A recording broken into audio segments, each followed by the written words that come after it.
ನಮಸ್ಕಾರ ವೀಕ್ಷಕರಿಗೆಲ್ಲ ಒಂದು ವಿಶೇಷ ಸಂಚಿಕೆಗೆ ಸ್ವಾಗತ ಸುಸ್ವಾಗತ. ವೀಕ್ಷಕರೇ, ಕಳೆದ ಅನೇಕ ವರ್ಷಗಳಿಂದ ನಾವು ನೋಡ್ತಾ ಬಂದಿದ್ದೀವಿ, ನಮ್ಮ ದೇಶದಲ್ಲಿ ಅನೇಕ ಬದಲಾವಣೆಗಳಾಗ್ತಾ ಇದೆ. ಅನೇಕ ಅಭಿವೃದ್ಧಿ ಕಾರ್ಯಗಳು, ಅಭಿವೃದ್ಧಿ ಯೋಜನೆಗಳು ಕೂಡ ಪ್ರಾರಂಭವಾಗ್ತಾ ಇದ್ದಾವೆ. ಆದಾಗ್ಯೂ ಕೂಡ ಕೆಲವೊಂದು ವಿರೋಧ ಪಕ್ಷದ ನಾಯಕರು, ಜನಸಾಮಾನ್ಯರು, ಆನಂತರ ಇನ್ನೂ ಅನೇಕರು ಸಮಾಜ ಕಾರ್ಯಕರ್ತರು, ಅನೇಕ ಸಂಘಟನೆಗಳು ಮೋದಿ ಸರ್ಕಾರದ ಒಂದು ವಿಫಲತೆಯನ್ನು ಎತ್ತಿ ಹಿಡಿಯುವಲ್ಲಿ ಅವರು ನಿಸ್ಸೀಮರಾಗಿದ್ದಾರೆ ಅಂತ ನಾನು ಈ ಸಂದರ್ಭದಲ್ಲಿ ಹೇಳಕ್ಕೆ ಬಯಸ್ತೀನಿ. ಕಾರಣ ಇಷ್ಟೇ, ಮೋದಿಯವರು ಯಾವುದೇ ಅಭಿವೃದ್ಧಿಯಾದಂಥ ಕಾರ್ಯಗಳನ್ನು ಮಾಡಿಲ್ಲ ಅನ್ನುವಂಥ ಒಂದು ಆಪಾದನೆ ಸದ್ಯಕ್ಕೆ ಎಲ್ಲೆಡೆ, ಅದರಲ್ಲೂ ಕೂಡ within the preview of our country, ಅದು ನಮ್ಮ ದೇಶದ ಆಂತರಿಕ ಸ್ಥಿತಿಯಲ್ಲಿ ಮಾತ್ರ ಅದು ಕಾಣ್ತಾ ಇದೆ. ಅದರ ಬಗ್ಗೆ ಆ ವಿಷಯದ ಬಗ್ಗೆ ನಾನು ಮಾತಾಡ್ತಾ ಇದ್ದೀನಿ. 2014ರಿಂದ 2022ರವರೆಗೆ ನಮ್ಮ ದೇಶದಲ್ಲಿ, ನಮ್ಮ ದೇಶದ ಒಂದು ಸ್ಥಿತಿ ಯಾವ ಮಟ್ಟಕ್ಕೆ ಬಂದಿಳಿದಿದೆ ಅನ್ನೋದನ್ನು ಈ ಸಂದರ್ಭದಲ್ಲಿ ನಾನು ಹೇಳಿಕೆ ಬಯಸ್ತೀನಿ. ಸ್ನೇಹಿತರೆ, ನೀವು ನಂಬಿ ಅಥವಾ ನಂಬದೇ ಇರಿ, ಅದು ನಿಮ್ಮ ವೈಯಕ್ತಿಕ ವಿಚಾರ. ನಮ್ಮ ದೇಶ ಅಂತಾರಾಷ್ಟ್ರೀಯ ಮಟ್ಟ ಅನ್ನೋಕ್ಕಿಂತನೂ ಅದರ ಒಂದು ಗಡಿಯನ್ನು ದಾಟಿ ಇವತ್ತು ನಮ್ಮ ದೇಶ ಹೊರಗಡೆ ಅಷ್ಟೊಂದು ಬೆಳವಣಿಗೆ ಆಗ್ತಾ ಇದೆ. ಕಾರಣ, ಮೋದಿಯವರಿಗೆ ಯಾವುದೇ ಒಂದು ಆಸೆ ಅಥವಾ ಈ ಭ್ರಷ್ಟಾಚಾರ ಇಂಥ ಯಾವ ವ್ಯವಸ್ಥೆಯಲ್ಲೂ ಅವರಿಗೆ ಆಸಕ್ತಿ ಇಲ್ಲ. ಅವ್ರದ್ದು ಒಂದೇ ಧ್ಯೇಯ, ನಾನು ದೇಶಕ್ಕಾಗಿ ಏನಾದರೂ ಮಾಡಬೇಕು, ನಾನು ಈ ದೇಶದ ಒಂದು ಸೇವೆಯನ್ನು ಮಾಡಬೇಕು ಅನ್ನೋ ಒಂದೇ ಒಂದು ಕಾರಣದಿಂದಾಗಿ ಇಡೀ ಜಗತ್ತೇ ನಮ್ಮ ದೇಶವನ್ನು ತಿರುಗಿ ನೋಡುವ ಒಂದು ಮಟ್ಟಕ್ಕೆ ನಮ್ಮ ದೇಶವನ್ನು ತರ್ತಾ ಇದ್ದಾರೆ. ಅದು ಖುಷಿಯ ಸಂಗತಿ. ಬಹುಶಃ ತಮಗೆಲ್ಲ ಗೊತ್ತಿರುವ ಹಾಗೆ ಅನೇಕ ಕಡೆ ಸಾವಿರಾರು ಕೋಟಿ ಯೋಜನೆಗಳ ಒಂದು ಕಾರ್ಯಕ್ರಮಗಳು, ಕಾಮಗಾರಿಗಳು ಪ್ರಾರಂಭವಾಗಿವೆ. ಅದು ನಮಗೆಲ್ಲ ಗೊತ್ತಿರುವ ವಿಷಯ. ಇತ್ತೀಚೆಗೆ ಅಂದರೆ ಮೊನ್ನೆ ಇದೇ ಒಂದು ಅವಧಿಯಲ್ಲಿ 3-4 ಡೇಸ್ ಬ್ಯಾಕ್ ಮುಂಬೈನಲ್ಲಿ ಅಟಲ್ ಸೇತುವನ್ನು ಉದ್ಘಾಟನೆ ಮಾಡಿದರು. ಅದೆಲ್ಲ ತಮ್ಗೆ ಗೊತ್ತಿರುವ ಹಾಗೆ ನಾನು ನನ್ನ ಹಿಂದಿನ ಒಂದು ಎಪಿಸೋಡ್ನಲ್ಲಿ ಕೂಡ ಈ ಬಗ್ಗೆ ನಾನು ಹಾಕಿದ್ದೀನಿ, ಒಂದು ಸುದ್ದಿಯನ್ನು ಕೂಡ ಹಾಕಿದ್ದೀನಿ. ಆ ಒಂದು ಸೇತುವೆ ವಿಶೇಷತೆ ಏನಂದರೆ, ಆ ಸೇತುವೆಗೆ ಬಳಸಿದಂಥ ಏನು ಕೇಬಲ್ ಇದೆ ನೋಡಿ, ವೈರ್ ಕೇಬಲ್ ಅಂತ ನಾವೇನು ಹೇಳ್ತೀವೋ, ಅದನ್ನು ಇನ್ ಕೇಸ್ ನಾವು ಒಂದು ಕಡೆ ನಾವು ಗುಂಪಾಗಿ ಸೇರಿಸಿದರೆ ಈ ಪೃಥ್ವಿಯನ್ನು 2 ರೌಂಡು ಆ ವೈರ್ದಿಂದ ನಾವು ಸುತ್ತಬಹುದು. ಅಷ್ಟೊಂದು ಕೇಬಲ್ ವೈರನ್ನು ಅವರು ಆ ಒಂದು ಬ್ರಿಡ್ಜಿಗೆ ಬಳಸಿದ್ದಾರೆ. ಇಂಥ ಯೋಜನೆಗಳು ನಮ್ಮಲ್ಲಿ ನಾವು ನೋಡಲಿಕ್ಕೂ ಕೂಡ ಕಾಣಿಸ್ತಾ ಇರಲಿಲ್ಲ. ನಾನು ರೀಸೆಂಟಾಗಿ ಬಾಂಬೆ ಕೂಡ ಹೋಗಿದ್ದೆ. ನಾನು ಅನೇಕ ಯೋಜನೆಗಳನ್ನು ನೋಡಿದ್ದೀನಿ. ಸಾವಿರಾರು ಕೋಟಿ ಯೋಜನೆಗಳು ಮುಂಬೈಯಲ್ಲಿ ನಡೀತಾ ಇದೆ. ಜೊತೆಗೆ ಈಗ ನಿತಿನ್ ಗಡ್ಕರಿ ಅವರು ನಿನ್ನೆ ಮೊನ್ನೆ ಒಂದು ಸಂದರ್ಶನ ಕೊಟ್ಟಿದ್ದಾರೆ. ನಮ್ಮಲ್ಲಿ ಎಲೆಕ್ಟ್ರಿಕ್ ಹೈವೇಗಳನ್ನು ಕೂಡ ಪ್ರಾರಂಭ ಮಾಡ್ತಾ ಇದ್ದಾರೆ. ಎಲೆಕ್ಟ್ರಿಕ್ ಹೈವೇಗಳನ್ನು, ಆಮೇಲೆ ಮಲ್ಟಿ ಸೀರೀಸ್ ಬಸ್ಗಳನ್ನು ಕೂಡ ಇಂಟ್ರೊಡ್ಯೂಸ್ ಮಾಡ್ತಾ ಇದ್ದಾರೆ. ಡಬಲ್ ಡೆಕ್ಕರ್ ಬಸ್ಗಳನ್ನ ಕೂಡ ಮಾಡಿದ್ದಾರೆ. ಚೆನ್ನೈನಲ್ಲಿ ಅನೇಕ ರಸ್ತೆಗಳು ಪ್ರಾರಂಭವಾಗಿವೆ. ತಮಗೆಲ್ಲ ಗೊತ್ತಿರಬೇಕು, ಜುವಾರಿ ಬ್ರಿಡ್ಜ್ ಎಲ್ಲಿದೆ, ಗೋವಾದಲ್ಲಿ ಜುವಾರಿ ಬ್ರಿಡ್ಜ್ ಕೂಡ ನೋಡುವಂಥ, ಕಣ್ಮನೆ ಸೆಳೆಯುವಂಥ, ವಿದೇಶಿ ಪ್ರವಾಸಿಗರನ್ನ ಕಣ್ಮನೆ ಸೆಳೆಯುವಂಥ ಒಂದು ಬ್ರಿಡ್ಜ್ಗಳನ್ನು ಈ ಗಡ್ಕರಿ ಅವರು ಮಾಡಿದ್ದಾರೆ. ನಮ್ಮ ರಸ್ತೆಗಳನ್ನು ನೋಡಿದಾಗ, ನಮ್ಮ ವ್ಯವಸ್ಥೆಯನ್ನು ನೋಡಿದಾಗ ಇಡೀ ಜಗತ್ತೇ ಬೆರಗಾಗ್ತಾ ಇದೆ. ಬಹುಶಃ ಇತ್ತೀಚೆಗೆ ನಾನು ಇವತ್ತಿನ ಒಂದು ಸುದ್ದಿಯನ್ನು ಹೇಳ್ತಾ ಇದ್ದೀನಿ. ಜರ್ಮನಿ ಇಡೀ ಜಗತ್ತಿಗೆ ಹೈಯೆಸ್ಟ್ ಬಸ್ಸಸ್ಗಳನ್ನು ಪೂರೈಸುವಂಥ ದೇಶ, ಅದು Germany. High technology, latest technology and high ಟೆಕ್ನಾಲಜಿಯನ್ನು ಒಂದು ಬಳಸುವಂಥ ದೇಶ ಅಂದರೆ ಅದು ಜರ್ಮನಿ. ಅಂಥ ಜರ್ಮನಿ ದೇಶ ಇಡೀ ಜಗತ್ತಿಗೆ ತನ್ನ ಬಸ್ಗಳನ್ನು ಸಪ್ಲೈ ಮಾಡ್ತಾ ಇತ್ತು ಈವರೆಗೆ. So I think till December 2023ವರೆಗೆ ಆ ಒಂದು ಜರ್ಮನಿ ದೇಶ ಇಡೀ ಜಗತ್ತಿಗೆ ಬಸ್ಗಳನ್ನು ಸಪ್ಲೈ ಮಾಡ್ತಾ ಇತ್ತು, ವಿತರಣೆ ಮಾಡ್ತಾ ಇತ್ತು. ಬಟ್ ಇವಾಗ ಟಾಟಾ ಕಂಪನಿಯವರು, ನಮ್ಮ ಭಾರತ ದೇಶದ ಒಂದು ಗೌರವನ್ನೇ ಅಂತ ನಾನು ಹೇಳ್ಬೋದು, ಅಂಥ ಒಂದು ಕಂಪನಿ ಇವತ್ತು ಬಸ್ಗಳನ್ನು ಪ್ರಾರಂಭ ಮಾಡ್ತಾ ಇದೆ. ಆ ಒಂದು ಬಸ್ಗಳ ಟೆಕ್ನಾಲಜಿಯನ್ನು ನೋಡಿದ್ರೆ, ಆ ಬಸ್ಗಳಲ್ಲಿರುವಂಥ ಒಂದು ವ್ಯವಸ್ಥೆಯನ್ನು ನೋಡಿದ್ರೆ, ಆಮೇಲೆ ಈ ಎಲೆಕ್ಟ್ರಿಕ್ ಹೈವೇಗಳನ್ನು ಯಾವ ರೀತಿಯಾಗಿ ನಿರ್ಮಾಣ ಮಾಡುವುದು, ಅದಕ್ಕೆ ಟಾಟಾ ಕಂಪನಿ ಕೂಡ ಒಪ್ಪಿದೆ ಅಂತ ನಮ್ಮ ಸುದ್ದಿ ಬಂದಿದೆ. ಆ ಎಲ್ಲ ವ್ಯವಸ್ಥೆಯನ್ನು ನೋಡಿದ್ರೆ ಅದ್ಭುತ, ನಮ್ಮ ದೇಶ ಅದ್ಭುತ ಅನಿಸ್ತದೆ ನನಗೆ. ಇಂಥ ಒಂದು ನನ್ನ ಒಂದು ಜೀವನಾಮದಲ್ಲಿ ಹೇಳೋದಾದರೆ ನಾನು ಇತ್ತೀಚೆಗೆ ಕಂಡಂಥ ರಸ್ತೆಗಳನ್ನಾಗಲಿ, ಒಂದು ಅಭಿವೃದ್ಧಿಗಳನ್ನಾಗಲಿ ನೋಡಿದರೆ ಖಂಡಿತವಾಗಿಯೂ ಐ ಫೀಲ್ ಪ್ರೌಡ್. ನಾನೊಬ್ಬ ಭಾರತೀಯ ಅನ್ನೋದಕ್ಕೆ ನನಗೆ ಗೌರವ ಅನ್ನಿಸ್ತದೆ. ಅಫ್ಕೋರ್ಸ್ ನಾನು ಬೇರೆ ಪಕ್ಷಗಳನ್ನೆಲ್ಲ ನಾನು ಈ ಸಂದರ್ಭದಲ್ಲಿ ಟೀಕೆ ಮಾಡಲಿಕ್ಕೆ ಹೋಗೋದಿಲ್ಲ. ಬೇರೆ ಪಕ್ಷಗಳು ಕೂಡ ಕೆಲಸ ಮಾಡಿದೆ, ಕೇಂದ್ರದಲ್ಲಿದ್ದಾಗ ಅವರು ಕೂಡ ಕೆಲಸ ಮಾಡಿದ್ದಾರೆ, ಸಾಕಷ್ಟು ಕೆಲಸಗಳನ್ನು ಮಾಡಿದ್ದಾರೆ. ಬಟ್ ಒಂದು ಗ್ರಾಸ್ ರೂಟ್ ಲೆವೆಲ್ ಏನು ಕೆಲಸ ಆಗಬೇಕಾಗಿತ್ತಲ್ಲ, ಅದು ನನ್ನ ಒಂದು ಪ್ರಕಾರ ನಮ್ಮ ದೇಶ ಇಡೀ ಜಗತ್ತಿಗೆ ಕಾಣುವಂಥ ಒಂದು ಏನು ಕೆಲಸ ಆಗಬೇಕಾಗಿತ್ತಲ್ಲ, ಅದು ಮೋದಿಯವರ ಒಂದು ಅವಧಿಯಲ್ಲಿ ನಡೀತಾ ಇದೆ ಅನ್ನೋದನ್ನು ನಾನು ಈ ಸಂದರ್ಭದಲ್ಲಿ ಹೇಳ್ತೇನೆ. ಇದಕ್ಕೆ ಎಲ್ಲ ಸಂಬಂಧಪಟ್ಟಂಥ ವಿಡಿಯೋಗಳನ್ನು, ಅದು ಟ್ರಾಮ್ ಬಸ್ ಆಯಿತು, ಎಲೆಕ್ಟ್ರಿಕ್ ಹೈವೇಗಳಾಯಿತು, ಅವುಗಳನ್ನು ಯಾವ ರೀತಿ ಟೆಕ್ನಾಲಜಿಯನ್ನು ಬಳಸ್ತಾ ಇದ್ದಾರೆ. ಹೈವೇ ಎಲೆಕ್ಟ್ರಿಕ್ಸ್ ನಾನು ಫಸ್ಟ್ ಟೈಮ್ ಕೇಳ್ತಾ ಇದ್ದಾರೆ, this is the word that I listening the first time.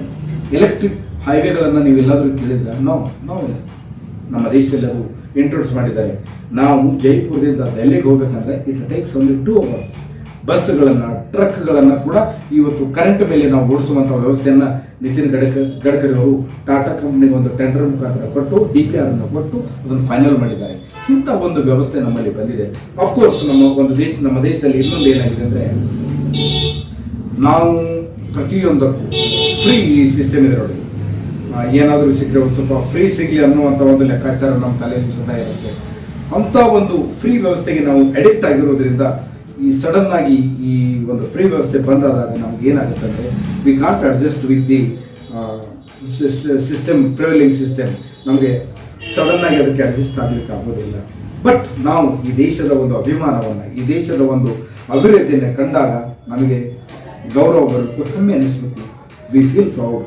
ಯಾಕಂದರೆ ಅಮೇರಿಕನ್ಸ್ ಇಡೀ ಜಗತ್ತಿಗೆ ದೊಡ್ಡ ಅವರು ಇಡೀ ಜಗತ್ತಿನಲ್ಲೇ ಬ್ರಾಂಡ್ ಎಂಥದಕ್ಕೆ ಅಂದರೆ ಹೆದ್ದಾರಿಗಳನ್ನು, ಇಡೀ ಜಗತ್ತಿನಲ್ಲೇ ಫಸ್ಟ್ ಕಂಟ್ರಿ ಹೆದ್ದಾರಿಗಳನ್ನು ಹೈ ಟೆಕ್ನಾಲಜಿ ಒಂದು ಏನಂತಾರೆ, ಒಂದು ಒಳ್ಳೆಯ ತಂತ್ರಜ್ಞಾನವನ್ನು ಬಳಸಿ ಅವರು ರಸ್ತೆಗಳನ್ನು ನಿರ್ಮಾಣ ಮಾಡಿದ್ದನ್ನು ನೋಡಿದ್ರೆ ನಾವು ಬೆಚ್ಚು ಬೀಳುವಂಥ ಒಂದು ಸನ್ನಿವೇಶಗಳಲ್ಲಿ ನಾವು ಕಾಣಬಹುದು. ಅದೇ ಒಂದು ಕಾರಣವನ್ನು ಅಂತೀರ ಅಥವಾ ಒಂದು ಸಂಗತಿಯನ್ನು ತಲೆಯಲ್ಲಿ ಇಟ್ಕೊಂಡು ನಮ್ಮ ದೇಶದಲ್ಲಿ ಆಫ್ಟರ್ ದಿ ಅಮೇರಿಕಾದ ನಂತರ ಇಡೀ ಜಗತ್ತಿನಲ್ಲಿ ಭಾರತ ಅತಿ ಹೆಚ್ಚು ಹೆದ್ದಾರಿಗಳನ್ನು, ಅದು ಆಧುನಿಕ ತಂತ್ರಜ್ಞಾನಗಳನ್ನು ಅಳವಡಿಸಿಕೊಂಡು ನಿರ್ಮಾಣ ಮಾಡಿದಂಥ ದೇಶ ಅನ್ನೋ ಹೆಮ್ಮೆ ನಮಗೆ ಗೌರವ ಬರ್ತಾ ಇದೆ. ಆಮೇಲೆ ಜರ್ಮನಿ ಕೂಡ ಇವತ್ತು ನಮ್ಮನ್ನು ನೋಡ್ತಾ ಇದೆ, ಬೆಚ್ಚಿ ಬೀಳ್ತಾ ಇದೆ. ಏನಪ್ಪ ಇವರು ಟೆಕ್ನಾಲಜಿ ಹೆಂಗಿದೆ, ಎಂಥ ಬಸ್ಸಸ್ಗೆಲ್ಲ ಎಂಥ ಟೆಕ್ನಾಲಜಿಗಳನ್ನು ಮಾಡ್ತಾ ಇದ್ದಾರೆ ಏನು ಅಂತ ಅವರು ಕೂಡ ಬೆಚ್ಚಿ ಬೀಳಿದೆ. ಇಂಥ ಒಂದು ವ್ಯವಸ್ಥೆ, ಇಂಥ ಒಂದು ಡೆವಲಪ್ಮೆಂಟ್ ಏನಿದೆ ಕಾಣಿಸ್ತಾ ಇದೆ. ರಾಮ ಮಂದಿರ ನಾನು ಈ ಸಂದರ್ಭದಲ್ಲಿ ಭಾಳಷ್ಟು ಜನ ಈ ಒಂದು ಏನಂದರೆ ಇದನ್ನು ರಾಜಕೀಯಕ್ಕೆ ತರ್ತಾ ಇದ್ದಾರೆ. ಅಫ್ಕೋರ್ಸ್ ಅವರು ರಾಜಕೀಯ ಮಾಡಿರ್ಬೋದು, BJP ಅವರು ಮಾಡಿರಲಿಕ್ಕಿಲ್ಲ ಅಂತಲ್ಲ. ಬಟ್ ನಾವೇನಂದರೆ ಫಸ್ಟ್ ಏನಿದೆ ನೋಡಿ, we must see the first side of the concept. ಏನಪ್ಪ ಅಂದರೆ ಅದು ಈ ರಾಮ ಮಂದಿರ ನಿರ್ಮಾಣದಿಂದ ಏನಾಗುತ್ತೆ ಅಂದರೆ ಇಡೀ ಜಗತ್ತೇ ಒಂದು ನಮ್ಮ ಈ ಟೂರಿಸಮ್ ಇದಕ್ಕೆ ಅಂದರೆ ಒಂದು ಪ್ರವಾಸಿಗರ ದಂಡೆ, ಇಡೀ ಜಗತ್ತಿನಲ್ಲಿರುವಂಥ ಒಂದು ಪ್ರವಾಸಿಗರ ದಂಡೆ ನಮ್ಮ ರಾಮ ಮಂದಿರವನ್ನು ನೋಡಲಿಕ್ಕೆ ಬರುತ್ತೆ. ಆವಾಗ ಉದ್ಯೋಗ ಅವಕಾಶಗಳು, ಸ್ಮಾಲ್ ಟೈನಿ ಬಿಸ್ನೆಸ್ಗಳೆಲ್ಲ ಸ್ಟಾರ್ಟ್ ಆಗುತ್ತೆ, ಪ್ರಾರಂಭವಾಗುತ್ತೆ. ನಮ್ಮ ದೇಶದ ಮತ್ತು ಇನ್ನೊಂದು ಏನಾಗುತ್ತೆ ಅಂದರೆ ನಮ್ಮ ದೇಶದ ಫಾರಿನ್ ಕರೆನ್ಸಿ ಕೂಡ ಜಾಸ್ತಿ ಆಗುತ್ತೆ. ಎಲ್ಲವನ್ನು ನಾವು ನೋಡಬೇಕಾಗುತ್ತೆ. ಅಫ್ಕೋರ್ಸ್ ಒಂದೇ ಒಂದು ಕನ್ಸೆಪ್ಟನ್ನು ಇಟ್ಕೊಂಡ್ರೆ ಆಗೋದಿಲ್ಲ. ರಾಮ ಮಂದಿರ ನಾವು ಈಗ ಏನಾಗಿದೆ ಅಂದರೆ ನಮ್ಮ this is our national pride ಅನ್ನೋ ಮಟ್ಟಿಗೆ ಅದು ಬಂದುಬಿಟ್ಟಿದೆ. ದಯವಿಟ್ಟು ತಾವೆಲ್ಲ ಈ ಒಂದು ವಾಹಿನಿಯನ್ನು ನನಗೆ ಸಾಧ್ಯದಷ್ಟು ಮಾಹಿತಿಗಳನ್ನು ನಾನು ಕೊಡ್ತಾ ಇರ್ತೀನಿ. ಇದಕ್ಕೆ ಸಂಬಂಧಪಟ್ಟಂಥ ನಾನು ಈಗಾಗಲೇ ಹೇಳಿದಂಥ ಎಲ್ಲ ಸಂಬಂಧಪಟ್ಟಂಥ ವಿಡಿಯೋಗಳನ್ನು ಈ ಒಂದು ಸುದ್ದಿಯಲ್ಲಿ ಹಾಕ್ತಾ ಇದ್ದೀನಿ. ದಯವಿಟ್ಟು ನೀವು ವೀಕ್ಷಿಸಿ, ನಮ್ಮ ವಾಹಿನಿಯನ್ನು ದಯವಿಟ್ಟು ಮತ್ತೊಮ್ಮೆ ವಿನಂತಿಸ್ತೀನಿ, ಸಬ್ಸ್ಕ್ರೈಬ್ ಮಾಡಿ ಅಂತ ಹೇಳಿಬಿಟ್ಟು ಈ ಕಾರ್ಯಕ್ರಮದ ಒಂದು ಇದನ್ನು ನಾನು ಮುಗಿಸ್ತೀನಿ. Thank you. इसकी शुरुआत हम कर रहे हैं वो ये है कि हम इलेक्ट्रिक हाईवे बना रहे हैं, और इलेक्ट्रिक हाईवे बनाते समय अभी दिल्ली टू जयपुर हमने प्रोजेक्ट तैयार किया. टाटा उसमें इंटरेस्टेड है, तो मैंने उनको कहा कि ये जो हाईवे है ये BOT में क्यों नहीं बनाते आप इलेक्ट्रिक हाईवे, क्योंकि अगर टाटा वाले अगर बिजली खरीदते तो 12 रुपये रेट लगता है. तो मैंने उनको कहा कि 51% इक्विटी NHAI का दो राइट ऑफ वे के बदले में, 49% आपके लो, ऑपरेशन के अधिकार आपको, फाइनेंशियल अधिकार आपको, सब कुछ आपको, और आपको बिजली मिलेगी 3.5 से 4 रुपये यूनिट, क्योंकि सरकारी कंपनी होगी तो. और आप धीरे धीरे ट्रक बसेस इसमें जाते रहेंगे तो इसका भी बहुत बड़ा इनकम मिल सकता है. अभी मैं बंगलोर में गया था, कंस्ट्रक्शन इक्विपमेंट की काफ़ी बड़ा एग्जीबिशन था.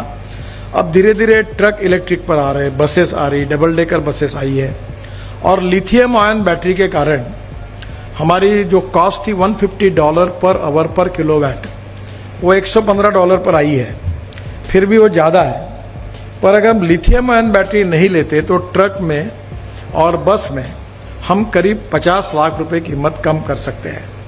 और ये अगर कम होगी, ट्रॉली बस अभी मैं जेकोस्लोवाकिया गया था तो स्कोडा में गया था, तो 150 लोग बैठ सकते हैं इसी बड़ी बस, 3 बसेस को जोड़कर, जिसमें बिजनेस क्लास और ये भी होगा, केबल पे चलेगी। और जो बस है उसमें जो हवाई जहाज में सुविधा होती है, एयर होस्टेस जो देती है चाय कॉफ़ी नाश्ता, वो सब मिलेगा। और दिल्ली से जयपुर 2.25 घंटे में होगा। और टिकट रेट डीजल बस की तुलना में 30% कम होगा। तो नेचुरली ये मुझे लगता है कि इसमें पब्लिक प्राइवेट इन्वेस्टमेंट आ सकती है, क्योंकि ये जो हाईवे पर ट्रक और बसेस चलने लगेगी तो लॉजिस्टिक कॉस्ट कम होगी। नेचुरली फ्यूल का, अभी मैं इथेनॉल के गाड़ी में आया हूँ, तो ये टोयोटा की वर्ल्ड की पहली गाड़ी है जिसमें मैं अभी आया। वो यूरो 6 उसके इमिशन नॉर्म्स को पूरी करती है और वो 60% बिजली तैयार करती है और 40% इथेनॉल पे चलती है। तो 120 रुपये लीटर पेट्रोल का भाव है, इथेनॉल 60 रुपये है। तो उसका एवरेज खर्चा आता है पेट्रोल से तुलना करेंगे तो 25 रुपये पेट्रोल का भाव होगा। और इलेक्ट्रिक यूज़ करोगे तो शायद 5 रुपये लगेंगे। हाइड्रोजन में जो रिसर्च चल रहा है उसमें हमारी सबकी कोशिश है कि $1 के नीचे 1 kg हाइड्रोजन मिले। जो इलेक्ट्रोलाइजर की सिस्टम है उसमें से 50 यूनिट बिजली लगती है 1 किलो के लिए, तो नेचुरली 150 रुपये की बिजली लगती है तो कॉस्ट 300 रुपये तक जाती है।